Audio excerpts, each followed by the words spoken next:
Good evening, everybody, ladies and gentlemen, listening and witnessing the Science in the Dome talk, the final live session in the Jena FullDome Festival, the last Jena FullDome Festival of this crazy year. And I'm thrilled and honored that we have a group of eminent scientists from various fields and various disciplines assembled. They come from various countries, various coasts, West Coast, East Coast, Sweden, England, Germany, Jena. And what they share is a passion for scientific accuracy and a curiosity to the toolbox that the immersive environment that the dome has to offer. Now, scientific accuracy is something very rare and very precious in times when science is, or scientists are very often quoted only to kind of support someone's belief system. But of course, we know science is a method, not a belief system. It depends on proof of concept. It depends on critical peer review, and it requires on honesty.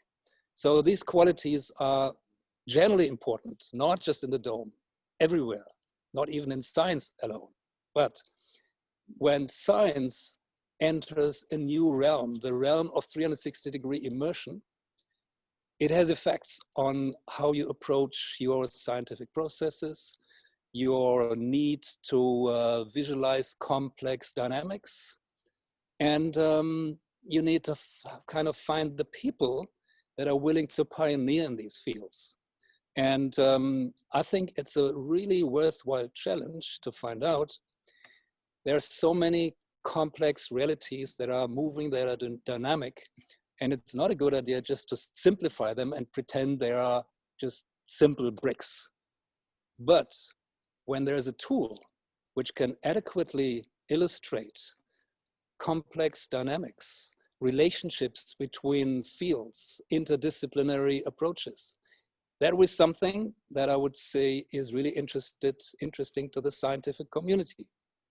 This is what we're going to talk about. And it's not about me talking, it's about me inviting these people to talk who are really active in the field. And it's my great pleasure and honor to welcome Ryan Wyatt, the director of the California Academy of Science. He's a longtime friend of immersion of the Jena FullDome Festival, and we've been in constant and ongoing communication. And he was one of the people that helped us initiate the panel. So without further ado, can I just, and then I'll introduce everybody, but I first want to say, Ryan, can you say hi to everybody? Turn my microphone on to do so. So good evening in Germany. I'm very sorry that I can't be present in Jena in the beautiful Zeiss Planetarium that has been home to so many fantastic FullDome festivals in the past, and I'm sure will be again in the future. It's a gathering of great inspiration for me personally, and although I can't be there in the flesh, I'm delighted to be taking part virtually. So thank you very much for inviting us to talk today. Very good, Ryan. And just to continue this roll call, we just want to introduce everybody to everybody else. Next would be your colleague, Jackie Ferrati. As far as I know, she is from the Museum of Natural History in New York. Jackie, are you there? Hi, everybody. Yes, I am. I'm here virtually. Yes, in front of the Milky Way galaxy.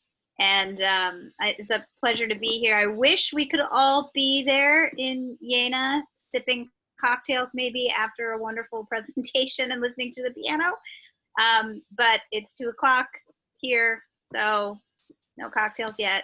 And hopefully we'll have a great discussion. Okay, thank you, Jackie.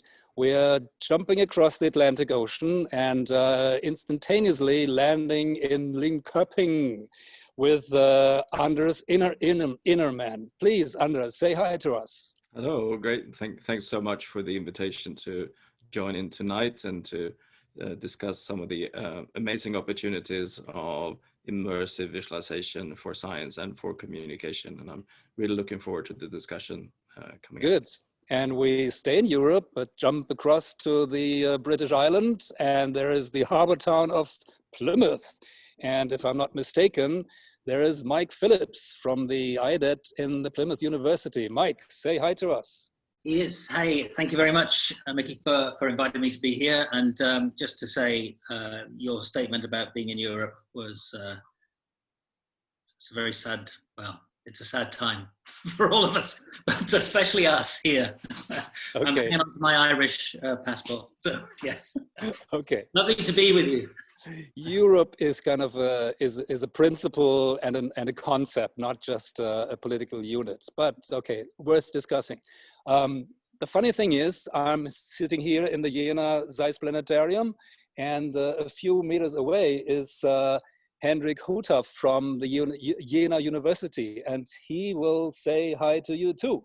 Yeah, it's really interesting and a bit eerie to be the sole invited guest actually in the planetarium.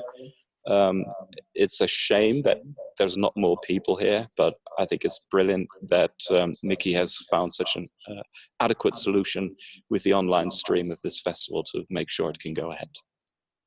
Well, about people, what we learned from our streaming partners is that people from 27 different countries in the world are watching, are participating. So they may only be in the shape of ghosts and avatars, but they're definitely there listening to all of you. Thank you, Henrik, also for muting your microphone and sort of switching in, in and out of mutation.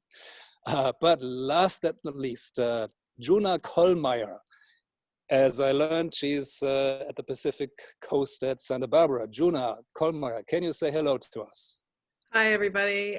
Thank you so much for inviting me to be with this wonderful group of people. And I am so jealous. All I can have is a virtual background. It doesn't look nearly as cool as your actual full dome background. And let's hope we can all be in the domes in 2021.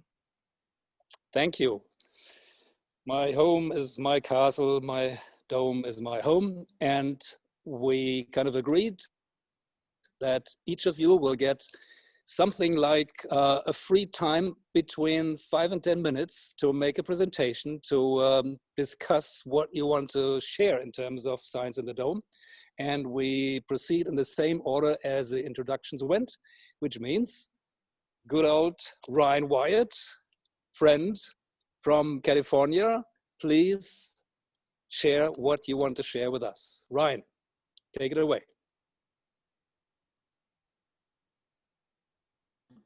Unmute.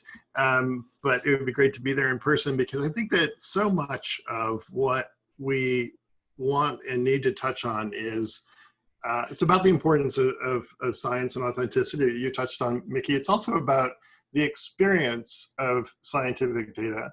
And I think the dome offers a remarkable opportunity, not only for shared public experience, but as I'm sure you'll be hearing from myself and others, an opportunity for a shared experience that might be around research, or it might be around decision-making and exploration for a variety of reasons. So I'm told that I can't share my slides by Zoom, so I don't know if there's a setting that could be changed so that I could do that.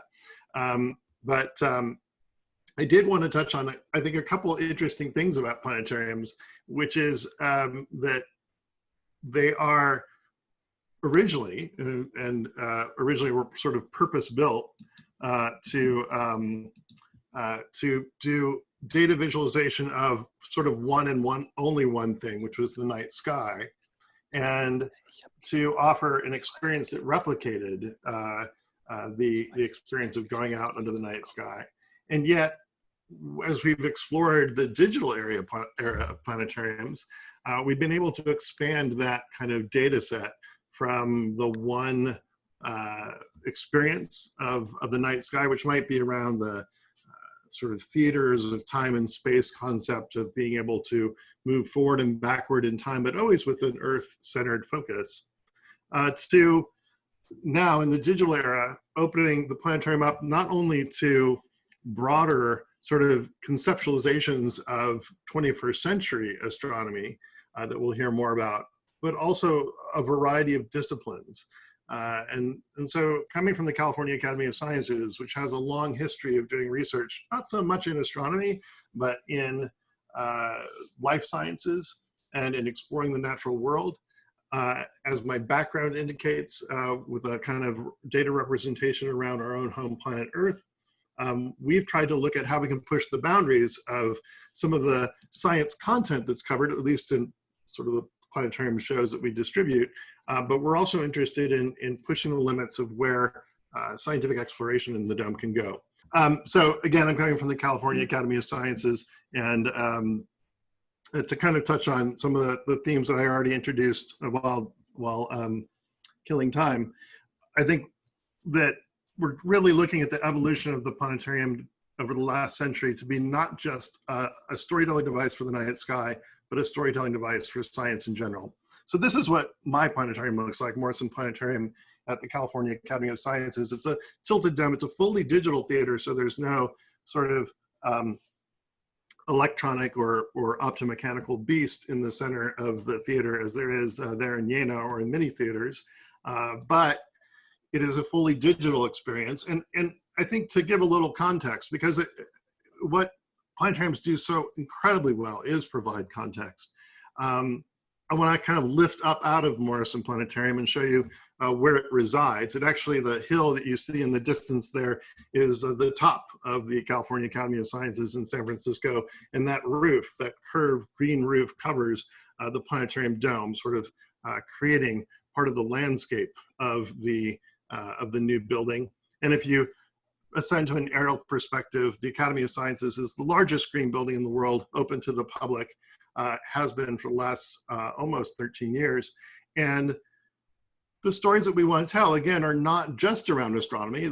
As we like to sometimes say, the planetarium is bigger than just the universe, but we do want to touch on a variety of disciplines. And because we're a life sciences institution, and because we have a mission not just to explore the natural world, but also around sustainability and regenerative thinking, I think that's the direction I want to head in as we start to think about the role that science can play in the dome as an experiential venue that will help people think differently about some of these topics and will help people potentially look at problem solving in a new way. So going back to the planetarium, we don't currently have a monstrous projector in the center of I shouldn't call it monstrous, the beautiful technical achievement of an optomechanical star projector in the center of our theater, but we used to.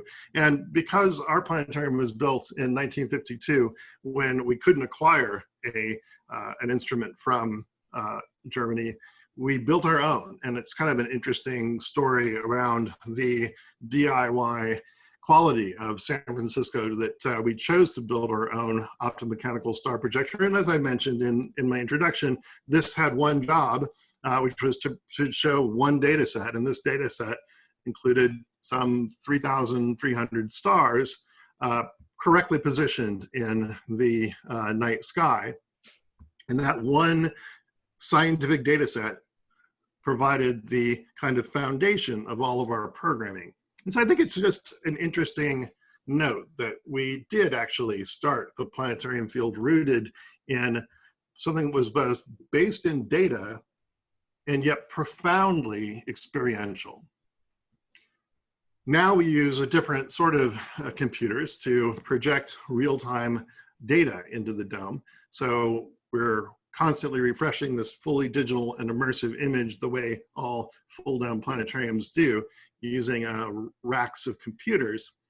But fundamentally what we're trying to do is take that abstract scientific set of data, the ones and zeros that constitute basically all of our observed and calculated data that we collect of and create related to science and the natural world. It creates something that is visual and visceral, and that provides context in the form of story, narrative, and potentially didactic support. So that those ones and zeros can represent something as essentially fundamental as an image. So perhaps those ones and zeros represent the number of photons that were collected by various charge-coupled devices and then integrated to form an astronomical image. Or maybe, and you'll hear more about a dynamic data set when Jackie talks about some of her phenomenal work, but we can look out at the universe, make measurements, not only of where objects are now, but their motion, their movement through space. This image is very different from what Jackie will talk about, but this is a computationally oriented data set. This is our solar system as it may have looked a few billion years ago.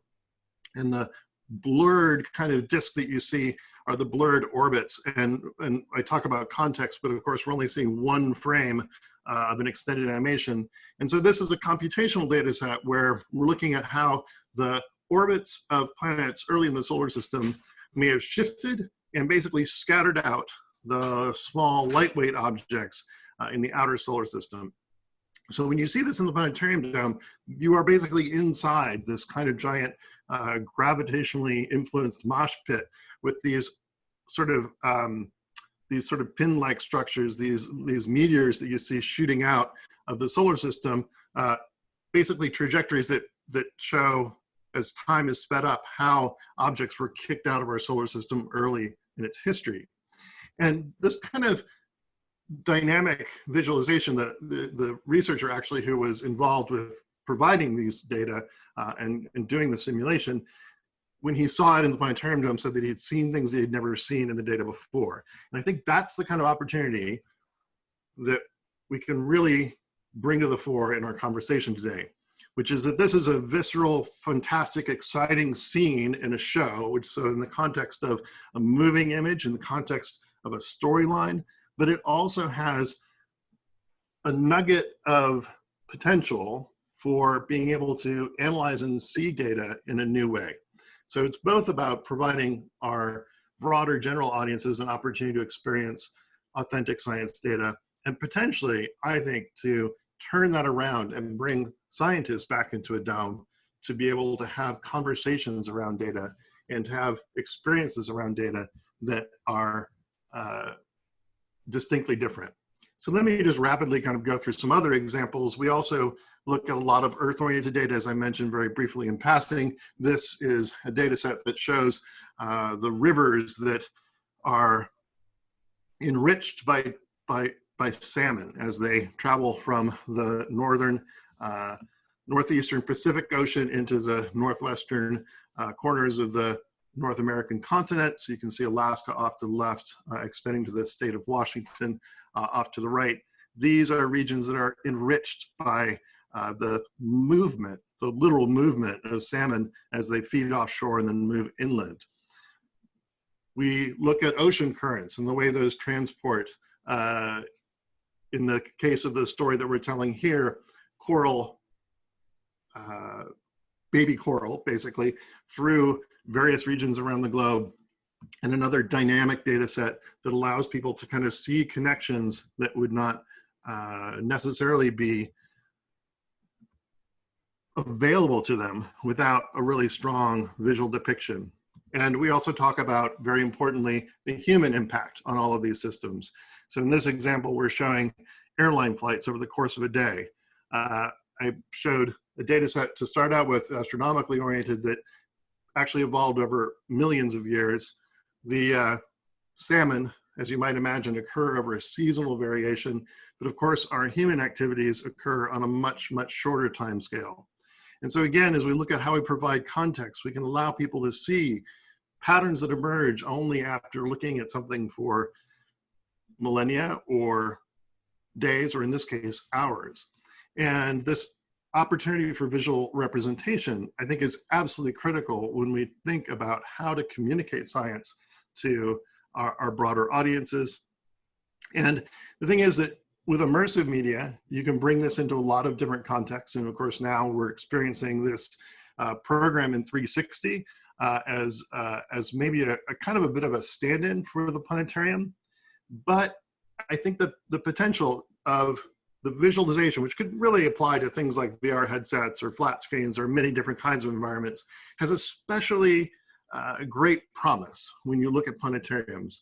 Because in addition to this immersive quality that you might get from a VR headset, you're also engaged in a shared experience. Now, this is just a snapshot of technology that was developed in the 90s, the cave environment, which was a virtual environment that's really designed. You only see one person standing in this room with projections on the sides, interacting with it.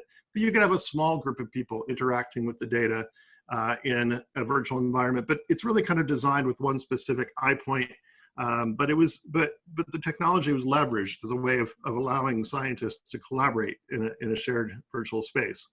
And so now we have, and I'm just going to go back to this image of the planetarium one more time, and unfortunately it's devoid of people as it is actually physically in reality at the moment. But you can imagine a group of people sharing an experience here, and maybe they're hearing a story, as most people experience Morrison Planetarium when they come to visit, but maybe they're looking at a shared data set that they want to explore in terms of understanding a scientific principle. You'll hear a little bit more about, I think, that from Jackie in her presentation. Or maybe you're looking at, say, one of those environmental data sets I showed you earlier, the airline flights traversing North America, the salmon run that extends into our great northwestern territories in Canada and the northern US. Perhaps there's a way that we can create conversations for people to think about our environmental challenges and the many conceptual and political and indeed inspirational and motivational issues that we're tackling in our modern world. So I think the potential of the planetarium is to use these remarkable visualization tools to bring to wider audiences the fantastic scientific discoveries that are just part of our daily lives, however much we want to push them to the side in our politics and our culture. And eventually, I hope to create conversations around those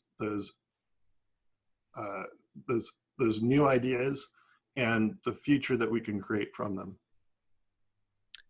Thank you very much, Ryan, for introducing your work and also introducing to the audience what this conversation is about.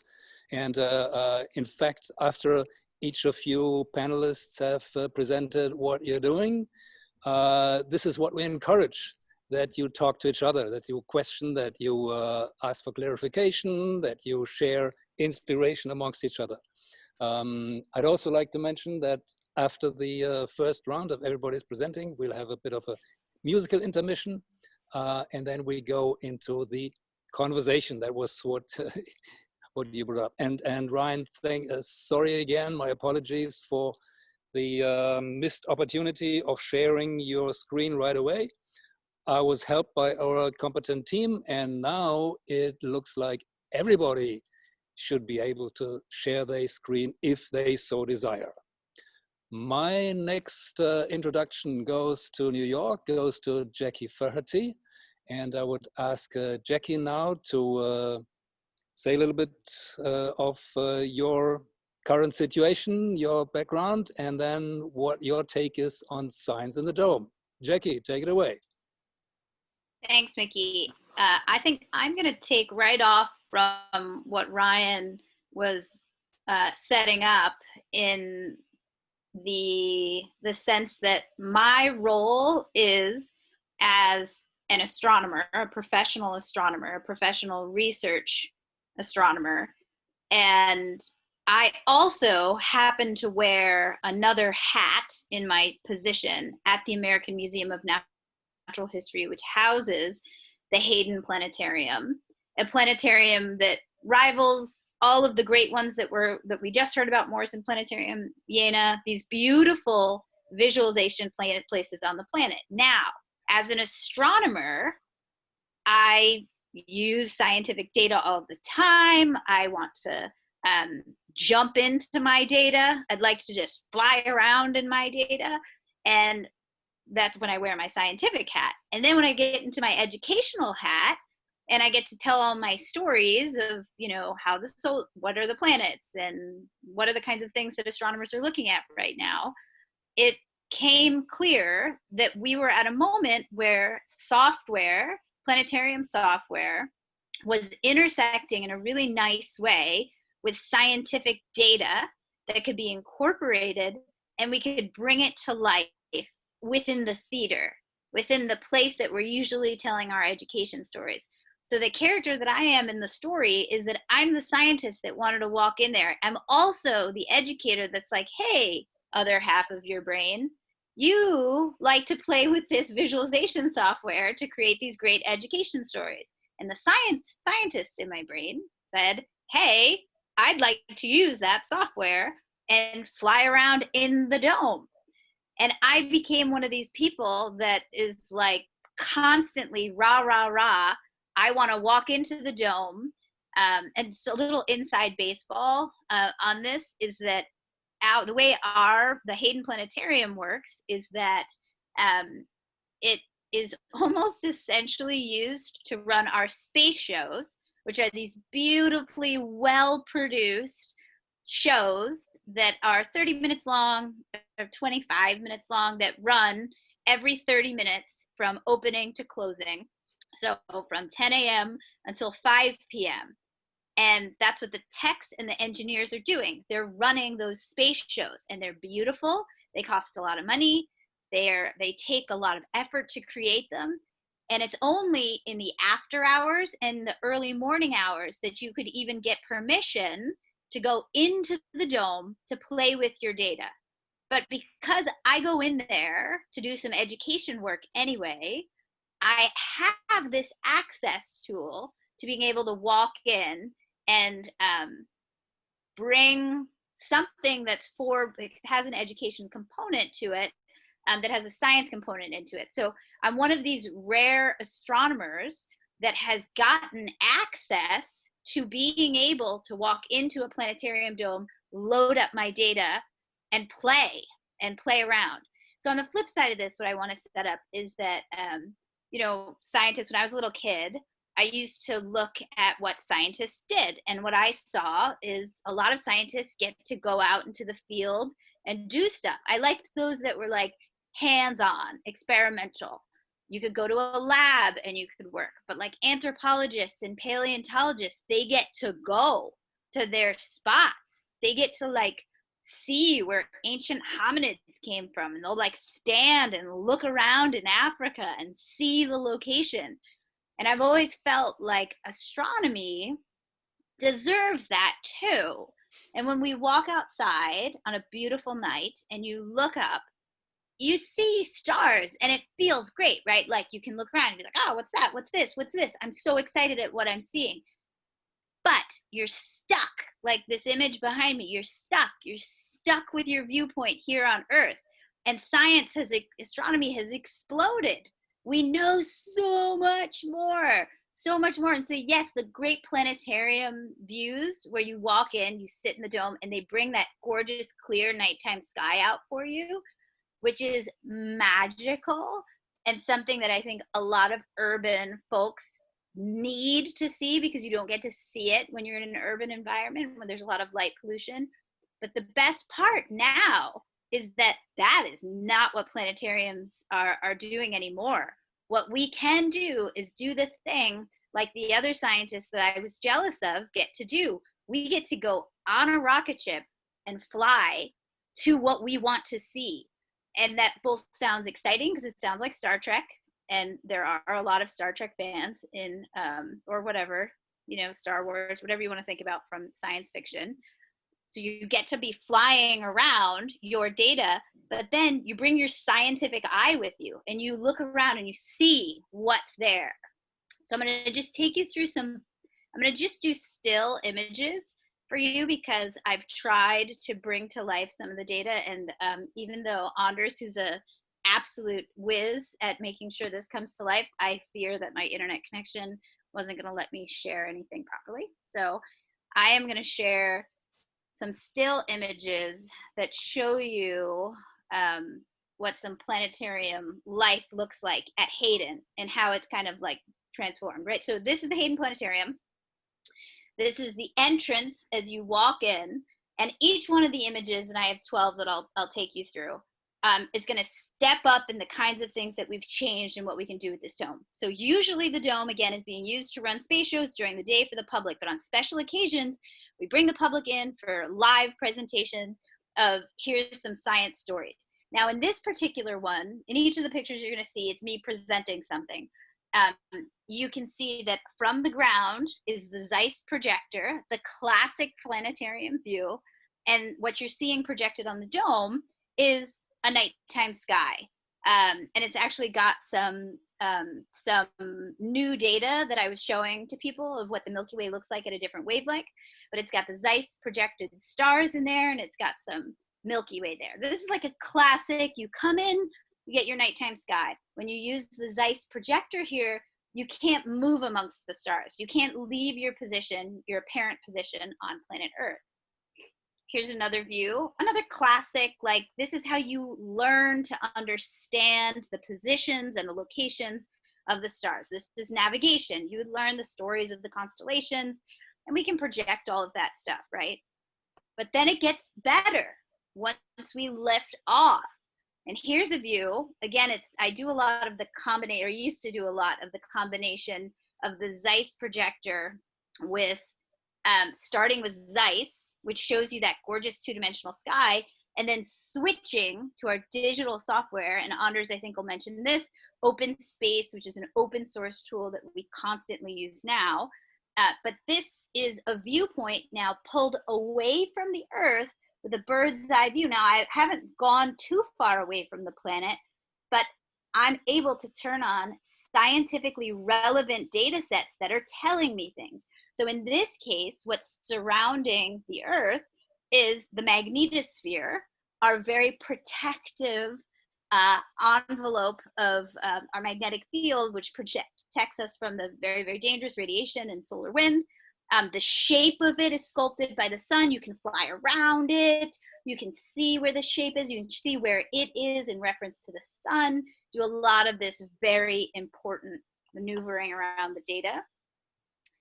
And then this is another presentation here. All of these were actually taken by one of the in-house AM&H photographers who's amazing and is really good at capturing when we're doing a dynamic presentation. This is a view of the sky. We have completely left the solar system from this view, and all of the circles here are the locations of stars that have exoplanets around them. This is a bit of an artistic view, but it also gives you the frame of where you're sitting. Like you sit, you're looking up, and the person at the center, in this case was me, was the pilot.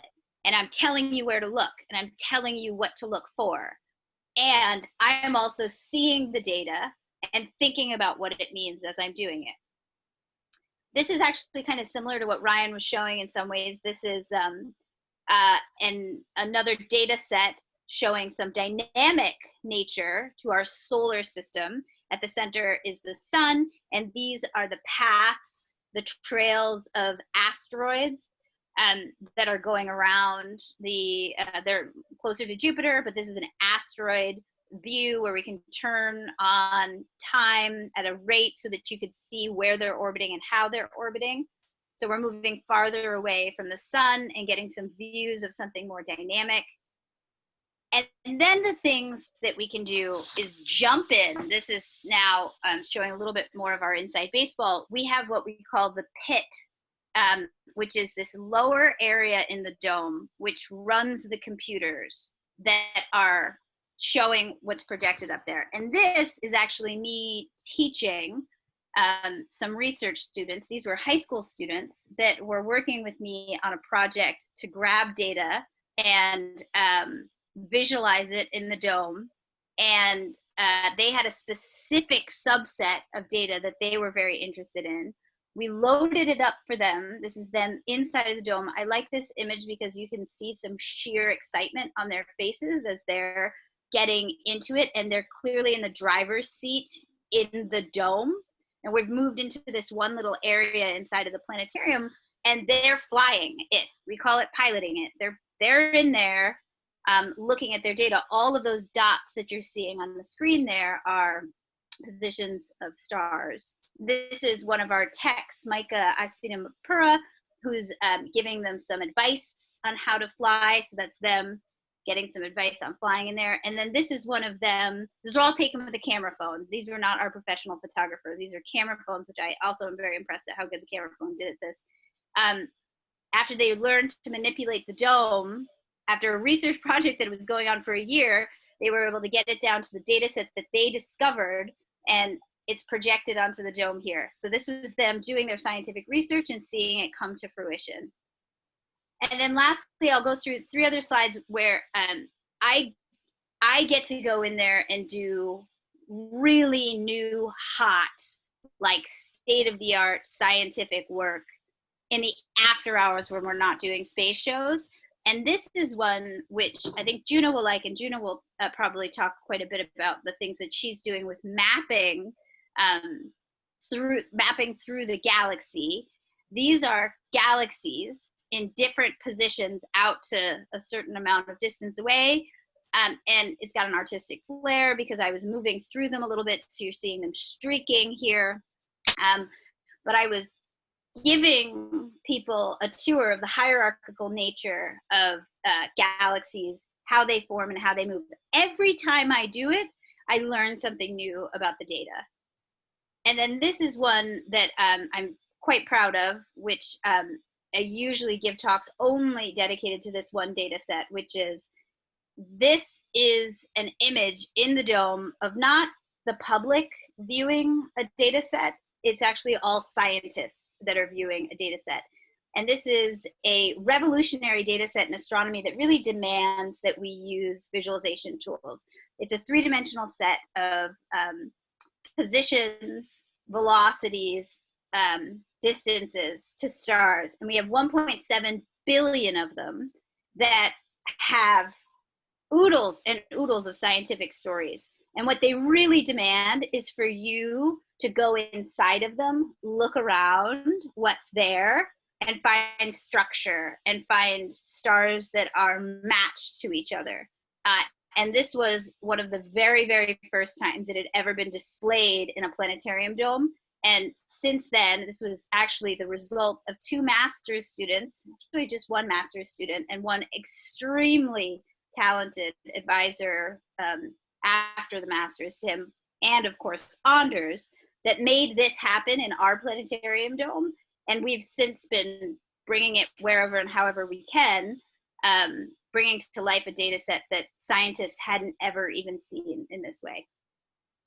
And I'll end on this view, which is, again, in the dome, taking this new map that we have in 3 dimensions of stars' positions and stars' velocities, and we have more data than just like, oh, look where the stars are. We're now flying amongst the stars, and we're color coding them by their chemistry. So how much iron they have. This is actually iron that's being showed here, but you can show any abundance that's been measured by an astronomer, color code the stars that way. So we're able to lift off the ground, fly amongst the stars, just like I said I really wanted to do, and bring the stories to the public, as well as bring those stories to scientific life, so that you can see things that you've never seen before. Thank you very much, Jackie. I really would love to be a high school kid and get into your, what do you call it? Not dungeon, but you're the... Our pit. Okay. And fly around with the enthusiasm that you communicate. So I think having a playful approach to the science of finding out things is really, really valuable. Thank you for the contribution to this.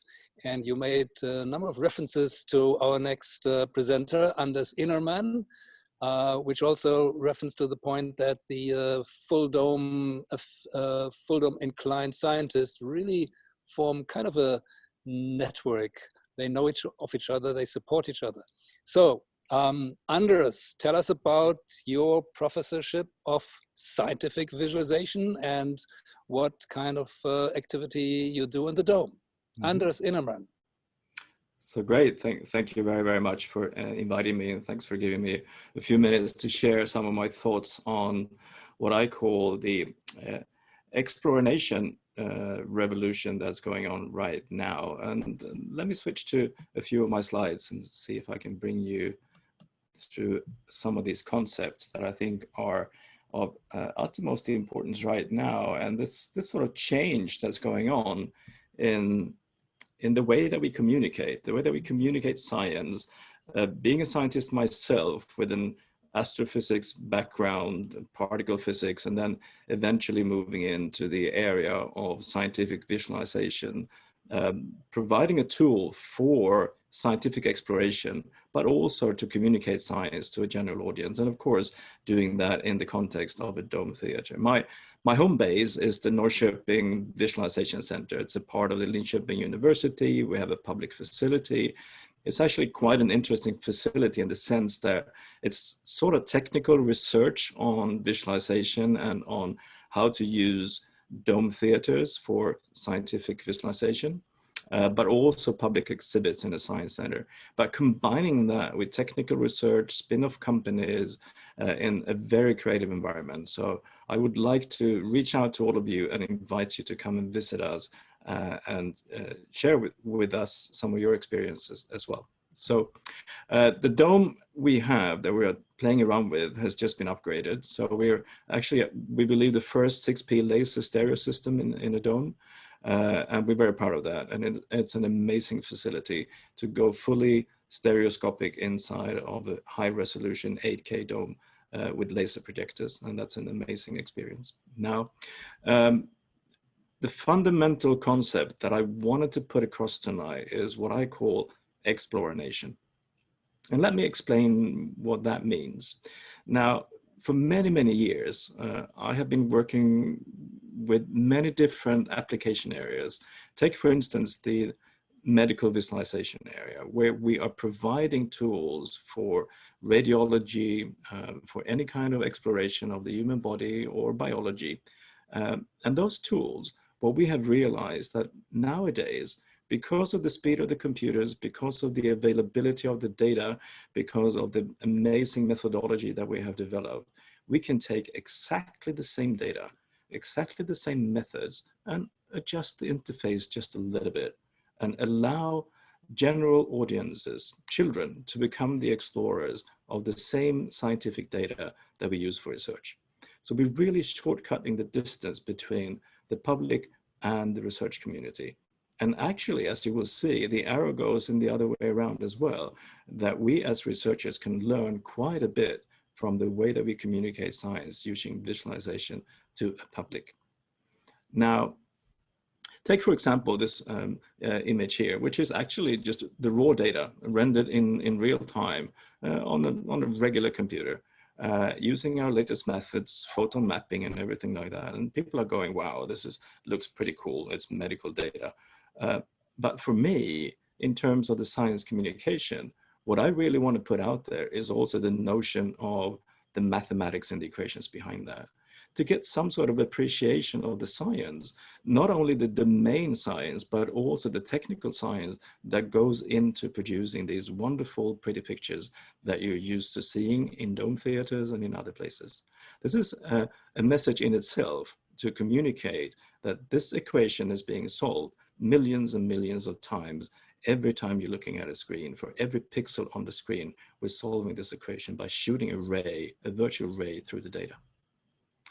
Now, the interesting thing is that this notion that I have coined the term exploration, for lack of a better word, is really the combination of data visualization, its science communication, its interactivity, its exploratory visualization from the domain. And all of this is sort of intersecting in the middle, forming this new paradigm of science communication that I believe that we are all engaged in one way or another, the people in the panel tonight. Of course, one of the premier examples of this is Open Space, the project. And I do believe that Alex Bock is actually online listening tonight, and he should have been here as well. The man behind Open Space, the one who has implemented, been leading the developers for Open Space for many years, together with the students that Jackie mentioned as well, who have been developing specific applications and tools that have enabled amazing communication events, but also scientific discovery, and this domain that we are moving in now. Here's an example of 2 of our students looking at plasma simulations from Goddard Space Flight Center, looking at coronal mass ejections and visualizing volumetric, real scientific data inside of the dome is a very powerful experience. Now, OpenSpace in itself is a tool that really scales because it's interactive software. You can really take the software, you can run it on your laptop. You can then take it from the laptop, bring it straight to a public installation, such as a touch table, and create interesting exploration experiences for a general audience, but then readily just put it into the dome. Because it is open source, it's running our scalable graphics software, and it's generally out there for anyone to use. So OpenSpace, and you can see on my t-shirt that I'm very proud of OpenSpace as well. Now, but beyond OpenSpace, and this was perhaps one of my tasks tonight, was to say, what kind of science can we bring into the dome beyond the traditional astronomy? And, you know, tools are coming out there. Here's an example. We are developing a tool called In Vivo, which is sort of a general scientific visualization tool, as all the bells and whistles that you can imagine for doing very nice scientific visualization to explore your scientific data. What we can do now is to bring In Vivo straight to the dome. So you can just take your scientific data and go to the dome, and you can be immersed inside of this data using these tools. So for instance, you can start looking at medical volume rendering. And if you want to play around with fancy interaction as well, you can put a Kinect on the floor and you can become the director of the medical data that you're showing on the dome as well. So here's one of our graduate students who's having a good time being the virtual autopsy person here, dissecting the skull.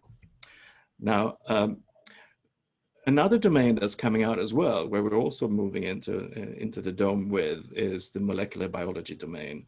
And I just wanted to share with you tonight one of those moments when you go, wow, this is really what I wanted to see in the dome. Now, I wanted you to see this. This is a video, and it's a video just taken using a cell phone in our dome. What we really wanted to do was to take you into the amazing world of cell biology. And Drew Berry is one of the world famous animators who has been producing amazing content, explaining complex processes such as RNA replication. What we wanted to do was to take you inside of the mitochondria. With the help of Drew Berry and Ivan Viola from Vienna, who is a very talented visualization expert, and his team, we have managed to put together now bringing interactive visualization of the cell to the dome. Now, here's just a square on our dome theater.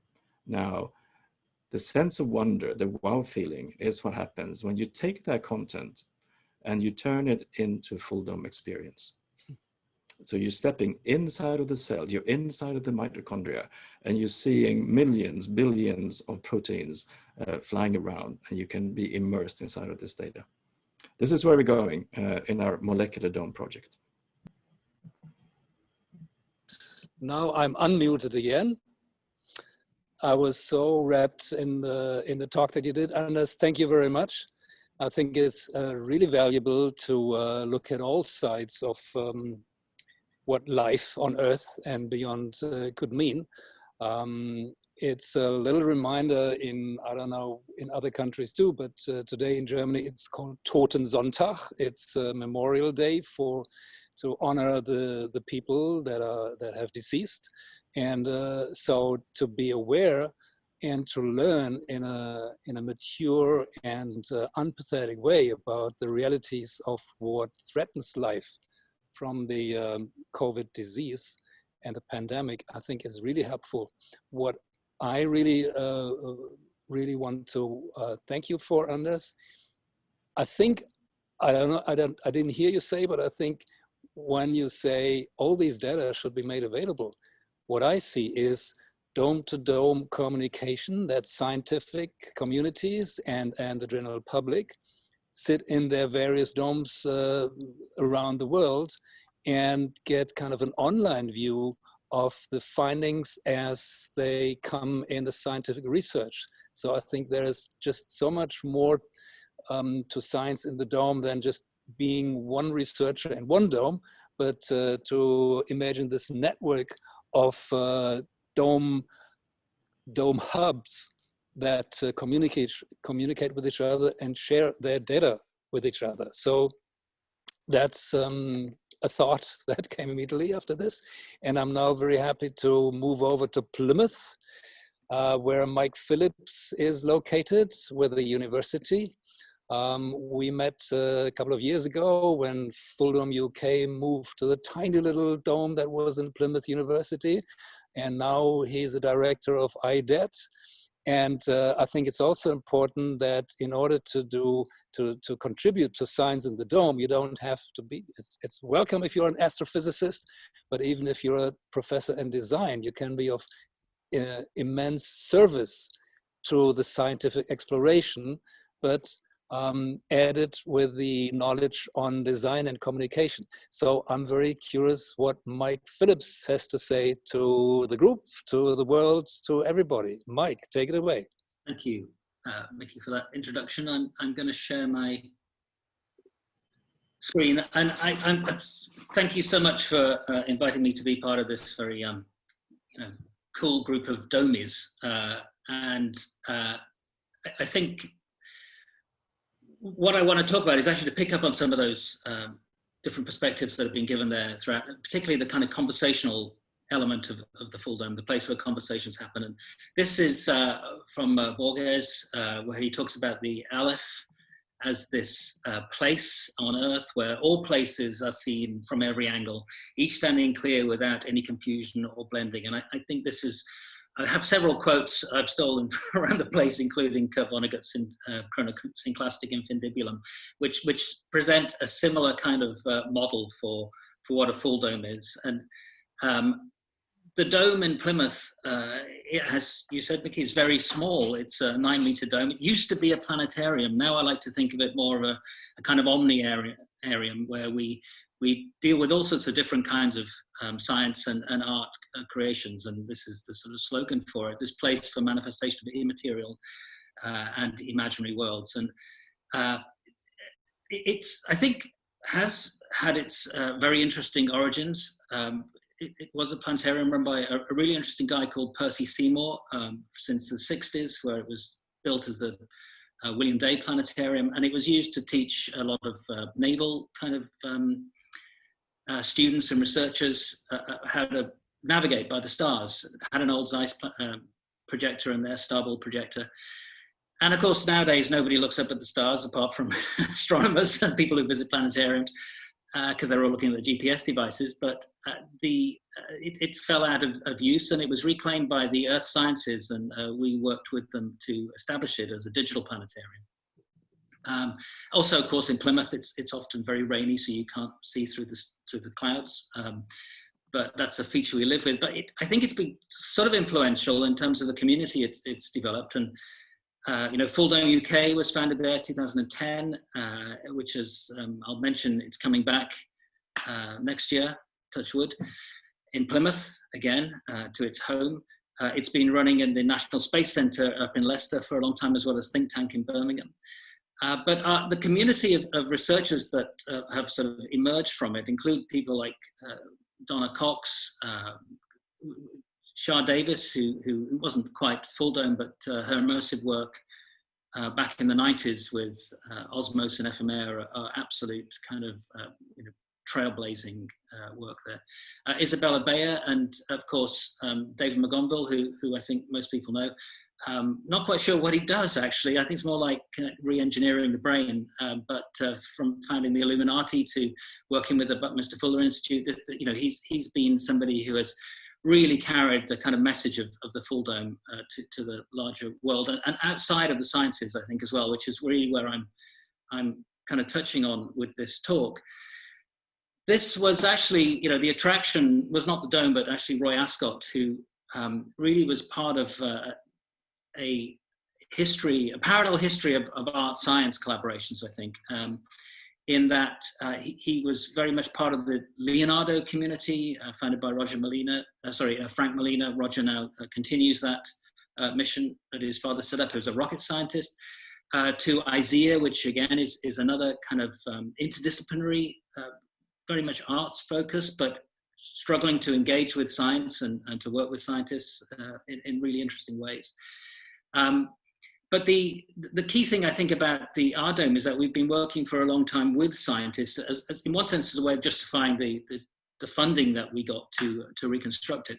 It was very much under the kind of banner of experiential learning within a university, but working with different scientists to use the dome as a place for conversations, as an interdisciplinary place for conversations. So what you can see here is a little project we did working with our microscopists here. This is actually atomic force microscope data, which is just the forces between the molecules, atomic forces that exist there, and a kind of little stylus which measures it, just like a kind of record player, which allows you to take that height map and essentially create landscapes. And what is, I think, transformative about it, not just for the kind of audiences that we now show things like this too, but actually to the scientists that we're working with, who see most of their images of the smallest thing possible on tiny screens.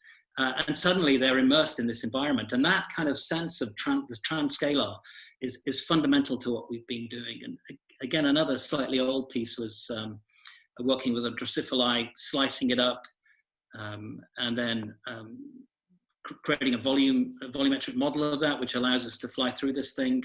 It's not quite as small as the atomic level, but it is an incredible experience to fly through the jaws, the mandibles of a beast this tiny but so big. To taking from medical data, this is actually me. This is a piece that we did in Montreal at SAT, where my MRI scan is converted into a low polygon space that the audience can fly through this and experience interactive bits and pieces, which I'll mention in a bit. But again, another place where, you don't normally get to go inside somebody else's head, but this is a really interesting way of engaging audiences in a conversation about the data sets that they're getting.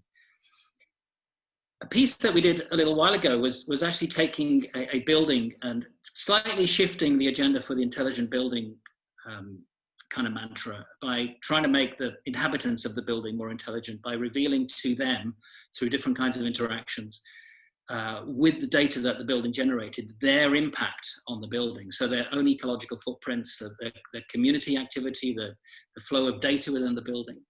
And this was a little project we did with the Bartlett School of Architecture at University College London, really cool architects who came in, usually dealing with models made of,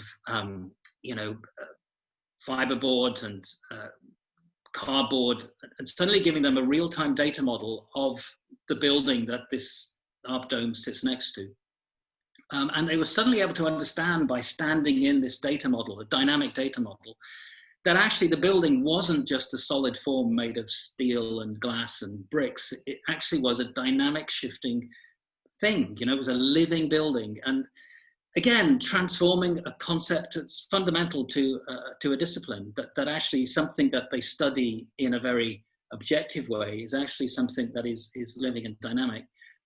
Again, a data system we built, this is actually in Edinburgh, real-time data feeds coming into the FullDome environment, data scraped from Google Earth to construct a 3D model of a city where you can fly down to the smallest level to engage with a little bit of data that somebody from the community has bought, and then you can have a conversation about it. Operates as well in a kind of VR context. But I think this shift in perspective, flying out obviously to the edge of the known universe is an incredible experience, but actually shifting a perspective that's been dominated for a long time by either surveillance or very gender heavy kind of understanding of the world through a perspective which looks down at something, to actually putting the audience within something is a really important shift that's happening. A lot of the work we've been doing is attaching ways of capturing data from audiences. So the audiences themselves are generating the experience that they're having. This is Marie-Claude Paulin down at the bottom here on the left with a device that we built for the show in the Society of Art and Technology in Montreal, where audiences can actually interact with the environment that they're flying through. capturing smile data of audiences, things that actually you don't necessarily have to have a hypothesis-driven model for capturing audience metrics. You can actually look at the data that they generate themselves and start building interesting kind of conversations with them about what this data means to them.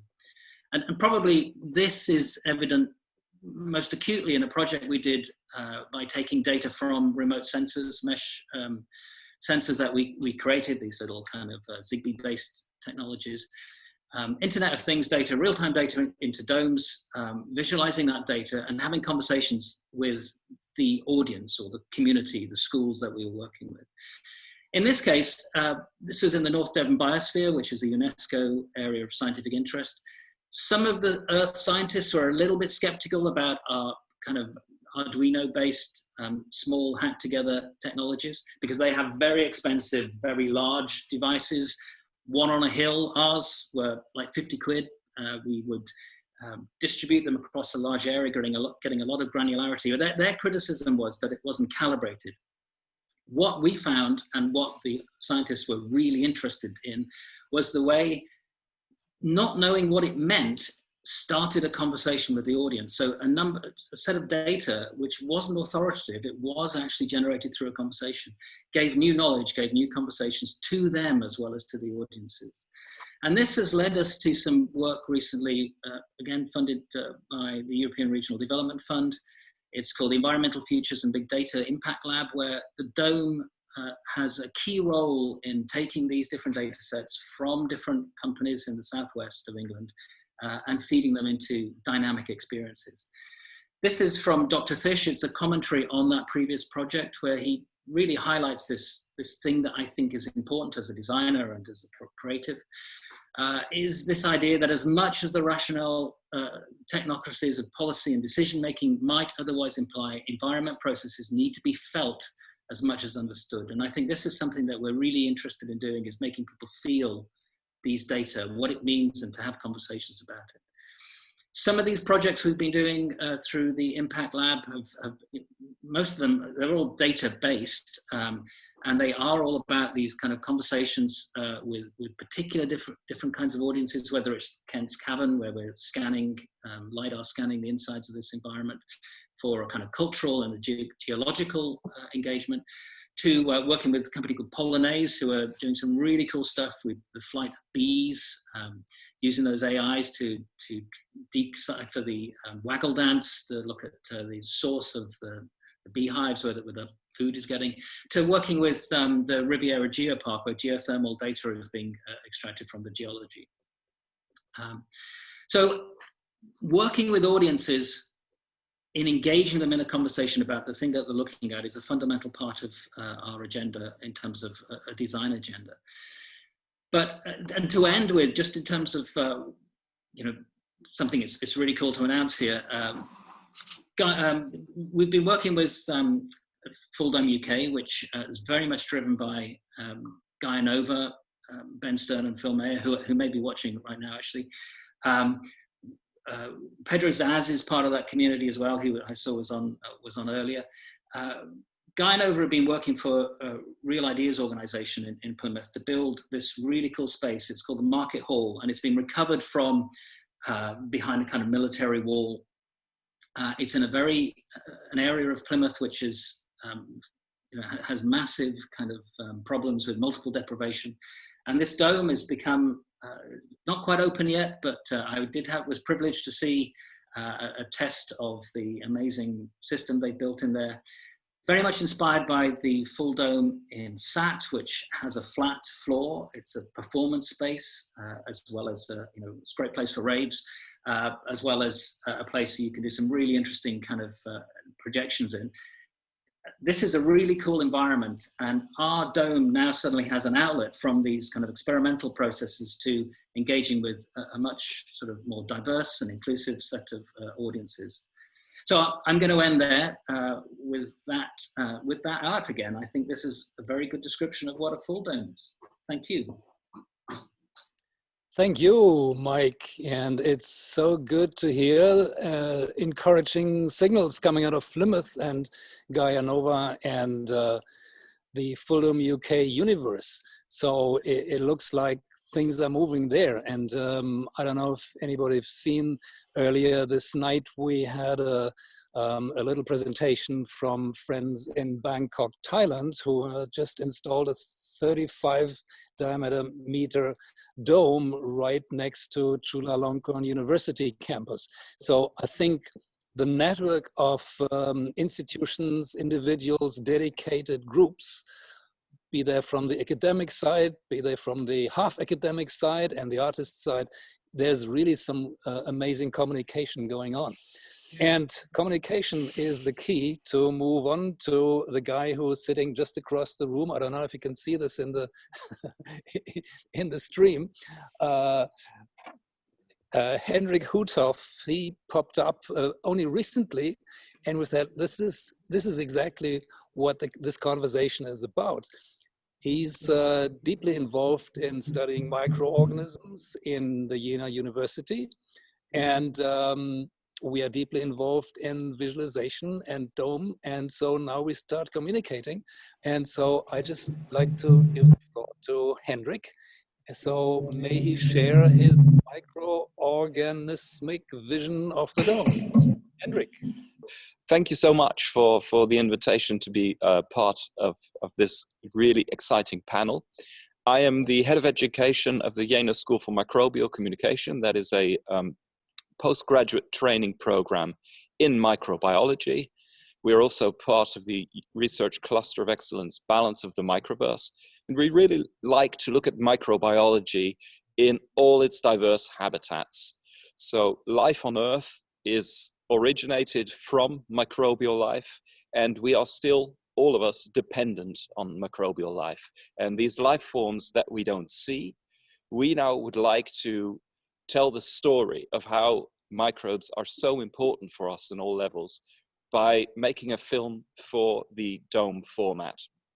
And so we are in the process, together with our various researchers and scientists, to make a short educational film in the 360 full dome format. And I don't have a PowerPoint presentation today, but I did provide some microscopy images that I believe your viewers at home in the live stream will probably see as part of the musical interlude. But what has been really exciting is that tonight, and I'm sorry that you can't see this, but they are projected in the full dome. So I'm probably one of the first of a handful of people in the world that are seeing microscopy images on the entire globe structure here. And it's just indescribably exciting. I just reminded of so many things that the other panel members said. At the very beginning, Ryan mentioned see things that you've never seen before. Well, I've seen a fair bit of microscopy images, and it was just breathtaking, the experience tonight of seeing these images. So I'm really looking forward to when we have produced our film and can bring the public in and get them excited about microbiology. Because, of course, everybody will be focused on things like corona, but microbes are incredibly supportive, important supportive structures for life on Earth.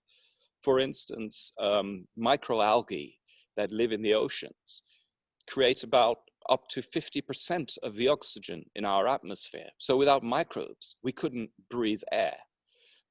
Also, in a human body, your intestines contain a lot of microbe that helps us with our digestion. We couldn't actually ourselves digest the food that we eat.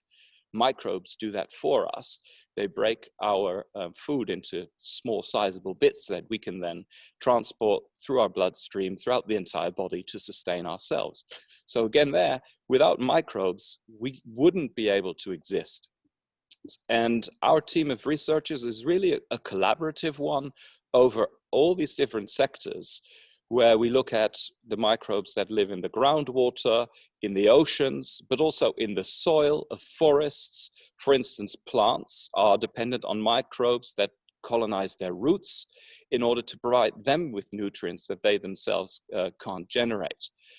And so ecosystem health is critically dependent on microbes, and we can even use microbes to remediate ecosystems that have been polluted. And this is really a key thing that we try to do, is to find new solutions to current medical problems, environmental problems, by learning from the microbes that we study. And these images that I know, you might have noticed tonight that I looked up a few times while the other panel members were talking. It's just stunning. And I'm reminded also of what Jackie said earlier, that we set out this project by wanting to make a film to educate the public. But I'm incredibly excited about what the scientists are going to learn by projecting their data. And as Jackie said, playing with the data in this format. And maybe we can make a deal with the Zeiss Planetarium that when everybody's gone home after hours, that we can get the scientists in here and play with our microscopy data, because I'm sorry if I labor the point, but it's really incredible to see these tiny cells that are invisible with the naked eye, and suddenly they're filling the entire space. And I see little structures and sub-organizations that you probably wouldn't notice even when you view it on your normal video screen or computer screen. So I'm just bursting with excitement.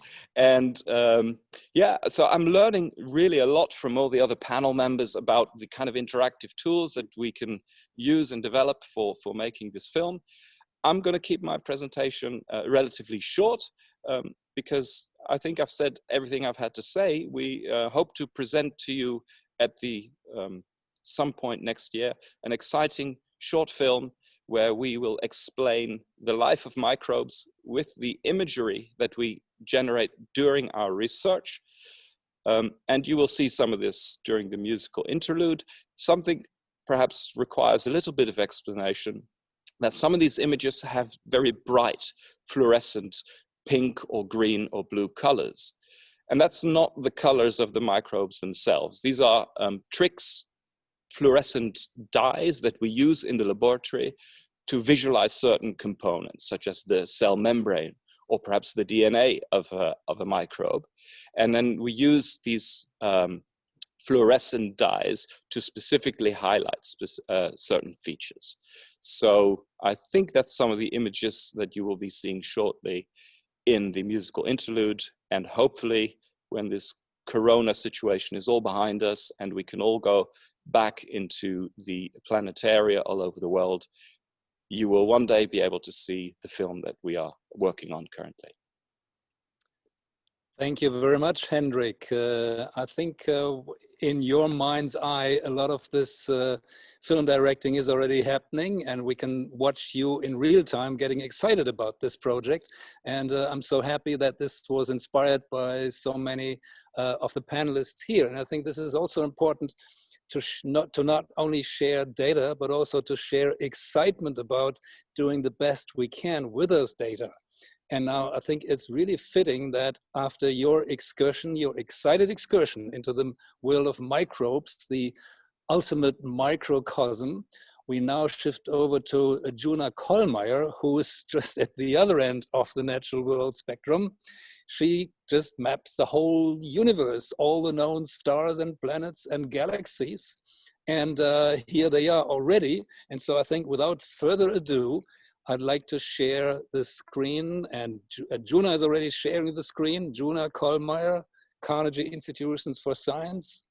She doesn't have a dome, but she has our VR Zoom floor all for herself. Juna, take it away. Yeah, so thank you so much for inviting me to be with you guys. I'm the director of the Sloan Digital Sky Survey Phase 5 and the Carnegie Theoretical Astrophysics Center. I'm a general purpose astrophysicist and curiosity junkie.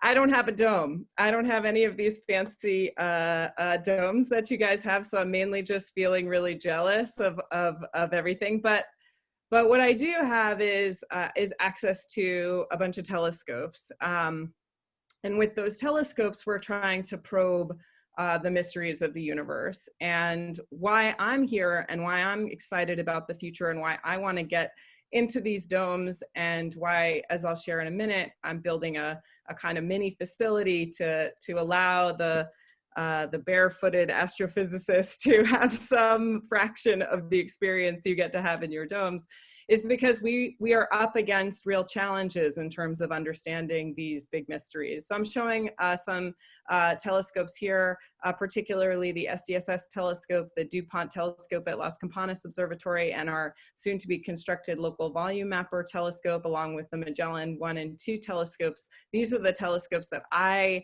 use to try to access the universe on the ground. And then from space, of course, as Jackie already showed, the Gaia space mission, which is such an incredible mission at X-ray wavelengths, the Rosita mission, which of course Germany has a huge role in that wonderful project. The TESS mission, which is looking at the whole sky multiple times. And of course, I also put a picture of supercomputers. This is the NASA Pleiades cluster, because what I'm really interested in doing is figuring out what the universe is. And part of what we use to do that is we make simulations of the universe with all of the physics we know and we understand, and then we compare with this data to see, okay, are our assumptions, are our models, are our theoretical pictures right or wrong? And we actually need new ways to do that. In SDSS, we have 3 mapper programs: the Milky Way Mapper, which is concerned with the formation and evolution of the Milky Way and its stars. And so we're looking at over 5 million stars in the Milky Way. We have our local volume mapper, which is looking at how galaxies themselves form in the universe, and the feedback processes that go from, why don't galaxies form more stars? They have a lot more gas. They could form more stars than they do. Why do they stop? And of course, our black hole mapper, which is interested in the formation and evolution of black holes, big and small. And so I mentioned this about real versus mock. So this is a picture from one of my colleagues at Carnegie, Andrew Benson. One of these pictures is not real, and the other is from the Hubble Space Telescope. And how do we discern what's actually happening in the physical universe?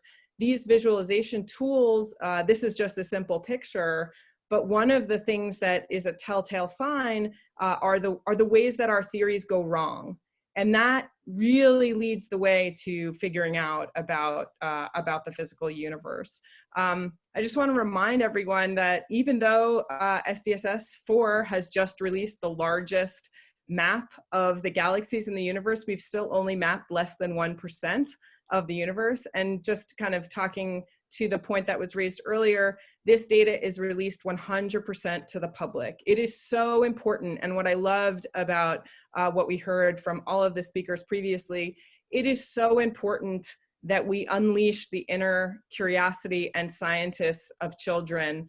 You go to any playground and you see a whole bunch of scientists, and then somewhere along the way, we sort of lose that, that connection to being able to understand the world. And I think that what we do with these visualization methods is we give that back to people. And I think that's just so incredible.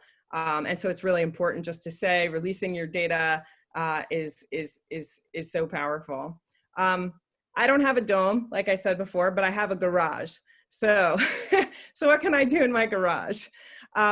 I've given this talk at Ryan's dome, and that's an intoxicating experience. So seeing your data as has been described in that way, and as Henrik is experiencing right now, in addition to generating a lot of envy among us, it gives you an intuitive sense of your work that is very different than when you're analyzing it sort of on your computer by yourself.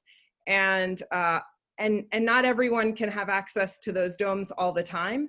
And so what can we do? Just like a high performance computer, you don't have access to that all the time for the best calculations, but you do have access maybe to a desktop or maybe even just a laptop.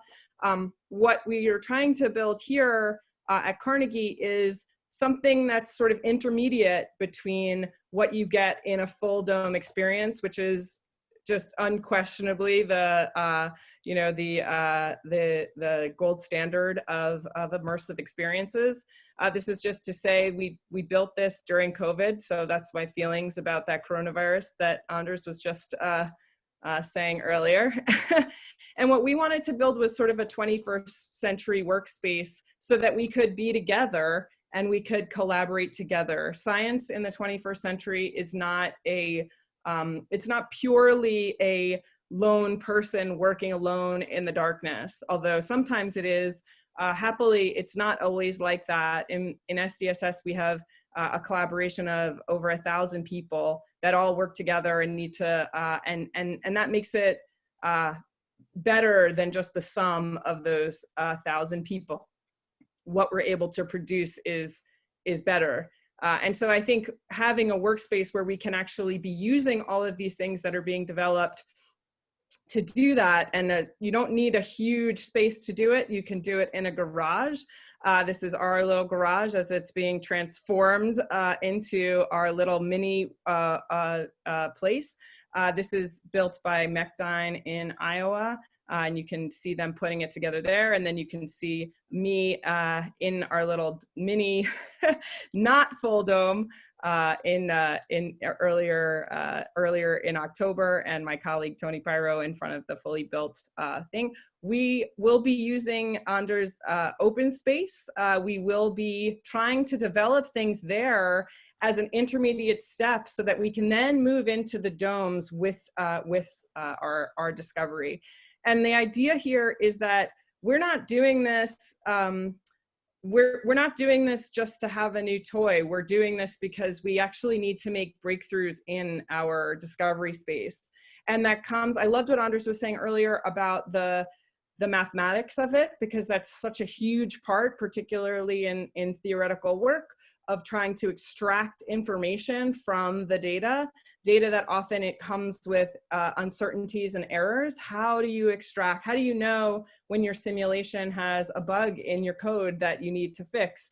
Of course, you fix all the obvious ones really quickly, but there are subtle things that that these types of facilities will let you fix. So what I'm really excited about is harnessing all of these techniques that are being developed at dome scale to sort of lab scale, so that we can start to kind of have a system of discovery that goes kind of from the individual at their PC or laptop or whatever to a Viz lab, and then ultimately to a dome. So I'm very excited about how we use these types of spaces to collaborate scientifically. And I know that's what we have been hearing about from those of you with access to these fancy things, but what I think I represent is just the individual with a lot of data or a lot of access to data. And since a lot of this data is public, that means everyone has, if you have an internet connection, you have access to this data. And who has sort of a curiosity addiction. So I want to know more about black holes than we know already. I want to know more than our parents knew about black holes. And I think that's a very innate and deep sort of addiction that we have as, now some people get cured of that and then they go do other things with their lives. But those of us who just keep on chasing it, need these types of facilities in order to make those next breakthroughs. What is the nature of the universe? Right now we have something called dark matter, something called dark energy. We want to know more. We're not satisfied. What is the inflation period of the early universe? And so I'm hoping that these types of facilities will allow us to sort of feed that monster. And why do we need to do that? Because we just have huge mysteries that need to be solved. And in astrophysics, our mysteries are very big. But as we heard from Henrik and from Mike and from Anders and Jackie, there are mysteries at all scales that are only solved by people being curious enough to sort of care about the data and really try to figure out new ways to probe it. And I believe that this is a way to do it. So I think that's all I wanted to share. And thank you again for letting me join, even with my not full dome. Thank you, Juna. Most welcome to hear someone is passionate about finding out what is the universe. I mean, what a non-trivial question, but it breaks down to really go through all kinds of data and map the stars.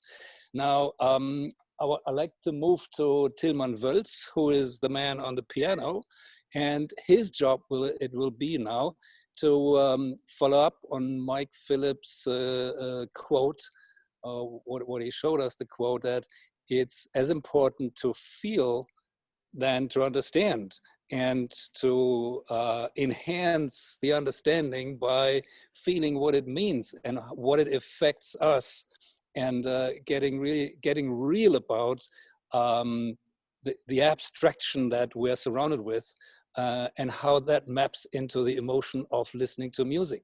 So without further ado, I would give the floor to Tilman. And when he ends, I'm very sorry that we only have limited amount of time for Q&A, because we've got an important thing and Zoom is running out. So prepare your question while you absorb the understanding of what it means to be inside a microbe in the dome. Tilman.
Thank you, Tilman, for this musical intonation of microbes. Henrik's excitement is growing as he realizes there's an acoustic dimension to microbe world.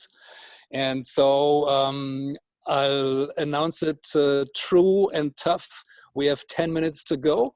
And I think whoever has the most exciting and ambitious question out of the panel, just step forward, unmute your microphone, and put it out there. I have the $1 million question for that. We've been in this business for so many years, and we've been trying to get the domain experts, the scientists, to come to our VR laboratories, to our fancy display systems, whatever. What is it that makes you think that it's going to happen this time around? Because it didn't happen 20 years ago, it didn't happen 10 years ago, but now we all think that it will happen. Why? And that's to Henrik and to Juna and to Jackie, I think, primarily. So let me try to answer that first, because I can tell you what drove me there. One thing is that it's actually a lot easier to use than it was. Sort of, if you look at some of the older equipment, you almost had to be a domain expert in visualization to actually use it. And then, why should I walk across campus or walk over here to do this when I can just mess around on my own display system and get what I need from whatever graph I was trying to make? I think both the complexity of the data has gotten to a point where that approach just isn't going to cut it. That gives you a lot of low-hanging fruit, not the stuff that we want to get out of the modern data sets. And also, I think that one of the things we thought a lot about when designing our system was that it has to be easy to use. And there's so much more in the industrial space that has allowed it to be easier to use, that now you don't have to get a PhD in something else in order to take advantage of these techniques. And so that's at least, and of course, a lot of us are driven by a competitive spirit. So when people find out that you're making discoveries based on, with this tool, they're going to want to have access to this tool as well. And I think that those discoveries are starting to come out as you see more scientists being driven to these facilities, just because our old techniques aren't cutting the mustard, right? I'm recording your answers here, just so you know. Well, I'll say that I think the astronomy really entered a new game with Gaia DR2 data. I bring this up a lot. Juna is a advocate of Sloan being the greatest mapping mission. I'm an advocate of Gaia being the greatest mapping mission. We both can be right. It's fine. But when we talk about mapping, we've never astronomers actually didn't really have 3 dimensions before. That's not true. That's totally false. Not have precision astrometry. We had bad astrometry. Right, but for galaxies, right, the precision you need for those redshifts relative to what you have in Gaia is similar. Yeah, so, outside of the galaxy, fine. But I mean, a 3-dimensional map of the galaxy. Let's go with that, because Juno's right. Extragalactic. Yeah. So you're the Milky Way. Right about the Milky Way, but I think we've been flying blind I shouldn't say flying blind. We've been estimating distances, but it's super blurry. It's been blurry up until recently. It's been like, I think I see something. It's very different now. And part of why I think there's a lot of desire for this is that this map just came out for people that do stars, the galaxy, that you just have to look. You don't have to do much more than look around at the structure. And because that's like the key or a pathway into the visualization tool, I think more people want to look at their data like that.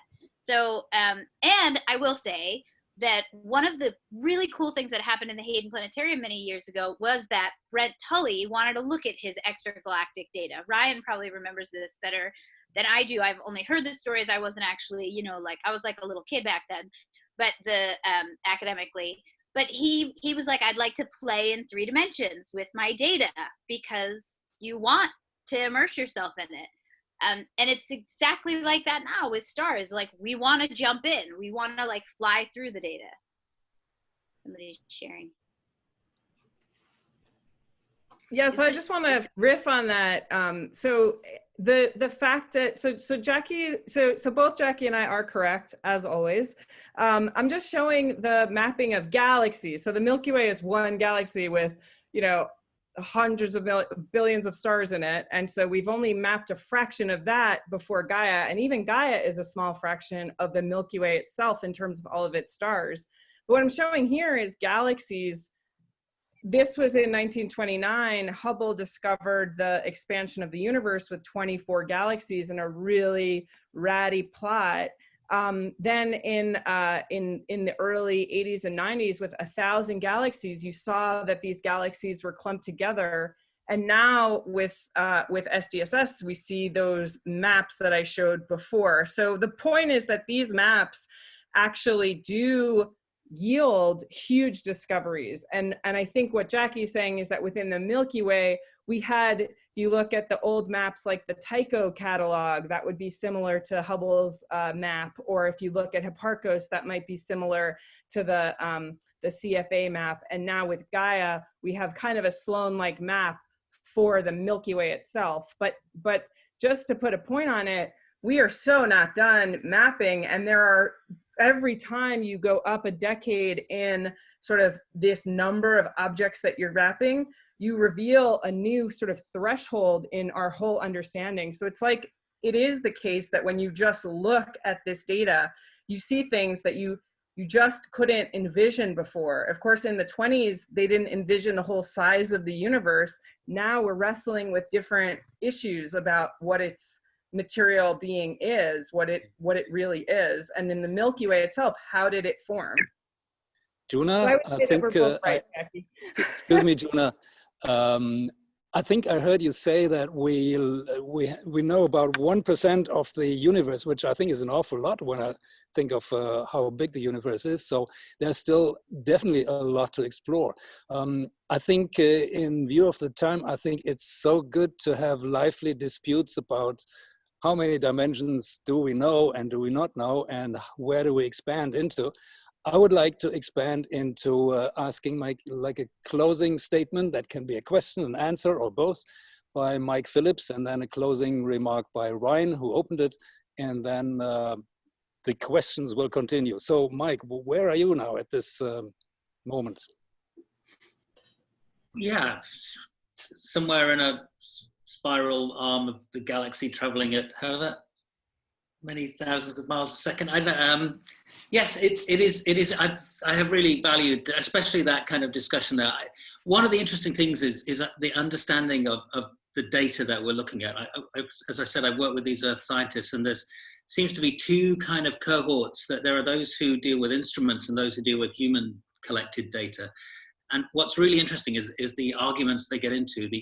The instrumentalists call the humanists data dirty. They call it dirty data, and that is a wonderful kind of disciplinary discussion to get into. And I think the Dome is really that place to have those discussions. So thank you. Great. Dirty data. We come from dirty dancing to dirty data, dancing with dirty data and expanding our knowledge. Ryan, you are the elder statesman in the panel. Give us your hit on what's going on. Well, thanks. I have to say it was really exciting to hear from everybody, and I love as you mentioned, this exciting discussion. Imagine if Jackie and Jenny could have that discussion in a dome, throwing up data sets and having discussions around comparisons, and like engaged in a way with an audience looking on to step in. I mean, the potential I think is phenomenal, and so I can't even list all of the things that I think excited me about the conversation today. But I will note. And I guess I'll frame it as a provocation because I think there are a lot of planetarium type people who are potentially watching this, and I kind of had the same question that Anders did, but I had flipped it in my mind. from my perspective, and I think this is what links the art component of FullDome Festival with this discussion. The question is really access. How do we give artists, scientists, people who want to have these conversations and create these environments, how do we give people access to these spaces, and how do we create a community that leverages all of these amazing, all this amazing potential for expression and for discussion? Because I think that we are seeing, I mean, you're seeing it in the arts world too, because the tools that are used to create 360 virtual artwork are beautifully on a beautiful continuum with the tools that are required to make aesthetic experiences in the dome. And I think similarly, we'll see more and more of the scientific tools that are required for visualization to feed into domes. And so how do we create a community that embraces this, brings art and science into our domes, so that we can have these kind of stimulating conversations in our spaces and beyond? Art and science in the dome. Now, this is truly a closing remark and a challenge and a mission and a promise that we really hold dear at the Jena FullDome Festival. And if you watch the program, you've seen many, many dedicated artists exploring really the outer edges of the envelope being stretched into the art world. And it's amazing that we see scientists, maybe driven with a different kind of passion, but also with a different kind of sincerity, using the same tools, the same basically data crunching activity to really dive deep into the microcosm, into the microcosm and the macrocosm. So I want to thank you all panelists for being so patiently dedicated to your cause. And for me, it's an immense pleasure to have you all here and to share your insights and contributions with people from, as I just learned, not only 27 countries who are watching, no, we're up to 29 right in this session. So I don't want to list all the names of the countries, but that's quite a size number of people noticing what you have to say. And I think the encouragement that speaks from your dedication is really something that I think will be shared. And I risk the prognosis that there will be more dome enthused scientists in the near future than there have been in the past 50 years.